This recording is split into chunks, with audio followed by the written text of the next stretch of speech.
കാലത്ത് തൊട്ടേനും പിടിച്ചതിനും ഒക്കെ എന്തിനും ഏതിനും അടിപിടിയാണല്ലേ. കാര്യം നിസ്സാരം, പക്ഷേ പ്രശ്നമായിരിക്കും ഗുരുതരം. ക്ഷമ നശിച്ച ഒരു തലമുറ, അല്ലെങ്കിൽ ക്ഷമ നശിച്ചുകൊണ്ടിരിക്കുന്ന സമൂഹം എന്ന് വേണമെങ്കിൽ പറയാം. അത്തരത്തിലൊരു അടിപിടിയുടെ കഥയാണ് ഈയിടെ തൃശ്ശൂർ ചെറുതുരുത്തിക്കടുത്ത് വാരിക്കാട്ടിരി എന്ന സ്ഥലത്ത് ഒരു കല്യാണത്തിൽ നടന്നത്. കല്യാണത്തിൻ്റെ രണ്ട് വീട്ടുകാരായിട്ട് അടികൂടിയെന്നല്ല കേട്ടോ. ആറ്റൂർ സ്വദേശിനി പള്ളം സ്വദേശിയുമായി വിവാഹം നടക്കുന്ന സമയമായിരുന്നു. ഈ വരനെ അനുഗമിച്ചുകൊണ്ട് 5 താർ വാഹനങ്ങൾ പിന്തുടർന്നു. ആ സമയം ഒരു ബൈക്കുകാരൻ വരുന്നു. അപ്പോൾ അദ്ദേഹത്തിന് കടന്നു പോകാൻ വഴിയില്ലാഞ്ഞിട്ടാണെന്ന് തോന്നുന്നു, അതോ സൈഡ് കൊടുക്കാത്തതുകൊണ്ടാണോ. ചെറിയ വണ്ടിക്കാരാണ്, ഇനി അവരോട് വല്ല അസൂയം തോന്നിയോ അതറിയില്ല. അദ്ദേഹം വണ്ടിക്ക് സൈഡ് തന്നില്ല, വണ്ടിക്ക് പോകാൻ കഴിയില്ല, അങ്ങനെ എന്തൊക്കെ പറഞ്ഞ് ഭയങ്കര ബഹളങ്ങളായി. ഒരു മിനിറ്റ് അദ്ദേഹത്തിന് ക്ഷമിക്കാൻ പറ്റുന്നു, കാരണം അതൊരു മംഗളകർമ്മം, നല്ല വിശേഷ അവസരം നടക്കുകയാണ്. ഒരു ചെറിയ ഇത് അലമ്പ ഉണ്ടാക്കിയാൽ പോലും ഇപ്പോഴത്തെ കാലത്ത് വലിയ അലമ്പായി തീരുന്നതാണ്. പിന്നെ എന്തിനാണ് അദ്ദേഹം അങ്ങനെ ക്ഷമയില്ലാതെ പെരുമാറിയെന്നറിയില്ല. അപ്പോൾ അദ്ദേഹത്തിൻ്റെ പെരുമാറ്റം ഈ താറിൽ വന്ന പയ്യന്മാരെയൊക്കെ ചൊടിപ്പിച്ചു. അങ്ങനെ അവർ തമ്മിൽ വാക്കേറ്റമായി. പിന്നെ ആ നാട്ടിലെ ആൾക്കാർ വന്നു ഈ ബൈക്കുകാരനെ സപ്പോർട്ട് ചെയ്തുകൊണ്ട്, ഒന്ന് സൈഡ് തരുമോ, ഞാൻ ഒന്ന് കടന്നു പോട്ടെ, ആവശ്യമുള്ള കാര്യമാണെങ്കിൽ അങ്ങനെ പറയാമായിരുന്നു.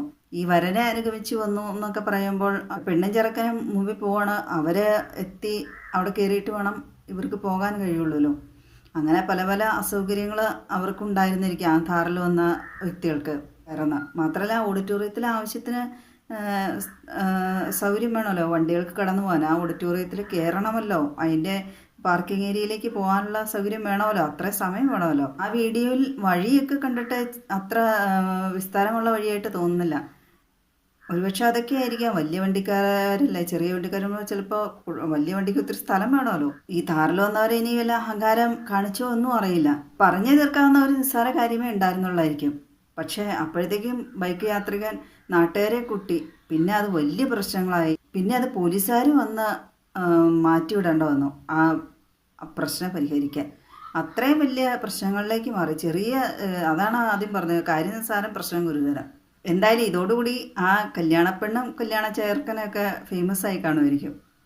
പക്ഷെ അവരുടെ വിവാഹത്തിന് ഇങ്ങനെ ഒരു അടിപിടി ബഹളം ഇത്രയും വലിയ പ്രശ്നങ്ങളൊക്കെ ഉണ്ടായെന്ന് പറയുമ്പോൾ ആ കല്യാണപ്പെണ്ണും ചെറുക്കനും അവർക്ക് മാനസികമായിട്ടും ബുദ്ധിമുട്ടുണ്ടാകുന്ന ഒരു അനുഭവം തന്നെയാണ്. ബൈക്കുകാരനെ ധൃതിയൊന്നും ഇല്ലെങ്കിൽ ഒരല്പം ക്ഷമിക്കാമായിരുന്നു, നല്ല കാര്യം നടക്കുന്നതാണ്. അപ്പോൾ താൻ കാരണം അലമ്പൊന്നും ഉണ്ടാകരുത് എന്ന് ചെറിയൊരു ചിന്ത അയാൾക്ക് പോയെന്ന് വെച്ചുകൊണ്ട് ഒരു കുഴപ്പമില്ലായിരുന്നു. അപ്പം അയാളുടെ ബന്ധപ്പെട്ട ആരുടെയെങ്കിലും ആണ് ഇതുപോലെ വിവാഹത്തിന് സംഭവിക്കുന്നെങ്കിലോ. പിന്നെ ഇതുപോലെ നിസ്സാര കാര്യങ്ങൾക്ക് അടിപിടി കൂടാൻ പോകുമ്പോൾ ഒന്ന് ശ്രദ്ധിക്കുന്നത് നല്ലതായിരിക്കും. കാരണം ഈ അടിയുണ്ടാക്കുന്നതിൽ ക്രിമിനൽസും ജയിൽ പുള്ളികളുണ്ടാകാം. പിന്നെ അവർ എപ്പോഴാണ് കുറച്ച് നാൾ കഴിഞ്ഞല്ല വൈരാഗ്യം തീർക്കാൻ വരുന്നവരുണ്ടാകാം കൂട്ടത്തിൽ. വിവാഹം പോലുള്ള നല്ല നല്ല കാര്യങ്ങൾക്ക് പരമാവധി ബഹളങ്ങൾ ഒഴിവാക്കാൻ ശ്രമിക്കുക, അലമ്പുകളൊന്നും ഉണ്ടാക്കാതെ. ഞാനറിയുന്ന ഒരാളുടെ അങ്ങനെ അയാളുടെ ബന്ധുവിൻ്റെ വിവാഹത്തിന് പോയി, അവിടെ ചെറിയ ബഹളങ്ങളൊക്കെ ഉണ്ടായി.